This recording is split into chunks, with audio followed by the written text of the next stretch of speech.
வணக்கம் சார். எங்கள் சன்னு 7th படிக்கிறான். தமிழ் மிஸ்ஸை பார்க்கறதுக்காக வர சொன்னாங்க. தமிழ் கிளாஸ் நல்லா எடுத்தாங்க.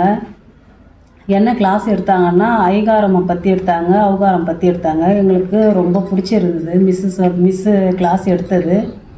அதே சமயத்தில் எங்களுக்கு பழைய நினைவுகள்லாம் எங்களுக்கு ஞாபகம் வந்தது. நாங்கள் படித்தது, நாங்கள் கிளாஸுக்கு போனது, இதெல்லாம் ஞாபகம் வந்தது. ரொம்ப பிடிச்சிருந்தது. கிளாஸ்லாம் நல்லா எடுத்தாங்க பூங்குடி மேம். அப்புறம் ஸ்கூலும் ரொம்ப நல்லா நீட்டாக இருக்குது, எந்த பிரச்சனையும் இல்லை, நல்லா இருக்குது சார். ஸ்கூல் நல்லாயிருக்கு, ஸ்டூடெண்ட் நல்லா இருக்காங்க, கிளாஸ் நல்லா எடுத்தாங்க சார். சார், என்னோடய பேர் சிவரவி பிரியாண்டன் சார். என்னோடய பையன் இங்கே தான் படிக்கிறான். இதுதான் first 7th A section. Tamil class தான் பார்த்தேன் நான். நல்லா சப்ஜெக்ட் நல்லாவே எடுத்தாங்க. ஸ்டூடெண்ட்டுக்கு புரிகிற மாதிரியும் நல்லாவே டீச்சிங் பண்ணாங்க. அவங்க எடுத்த விதம் வந்து இப்படி தான் நாங்கள் எதிர்பார்த்தோம், அவங்க அதே மாதிரி தான் எடுத்துருக்காங்க. புரிஞ்சு படிக்கிற மாதிரி இப்போ ஸ்டூடெண்ட்டுக்கு அவங்க நல்லாவே கிளாஸ் எடுத்தாங்க. அது எங்களுக்குமே புரிஞ்சுது. அதனால் அவங்க நல்லா கிளாஸ் எடுத்தாங்க.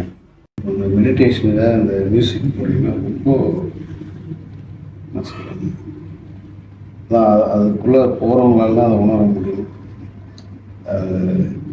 நம்மளே மறந்து போகிற மாதிரி இருக்காது.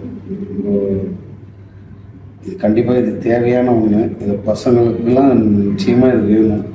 ரொம்ப அமைதி, ரொம்ப புத்துணர்ச்சி எல்லாமே கிடைக்கும். அதை உணர தான் முடியும். ஒவ்வொருத்தரும் அதை உணர்ந்தால் ரொம்ப நல்லாயிருக்கும். அது இப்போ உள்ள ஜென்ரேஷனுக்குலாம் இதெல்லாம் ரொம்ப தேவையான ஒன்று. ரொம்ப மகிழ்ச்சியாக இருக்குது. சரி, பையன் தான் விரும்பி கேட்டுருந்தான் அந்த ஸ்கூலில். நான் கொஞ்சம் எட்டே இருந்தான் பார்த்தோம். பரவாயில்ல, நான் எதிர்பார்த்த மாதிரி இருக்கு. மகிழ்ச்சி.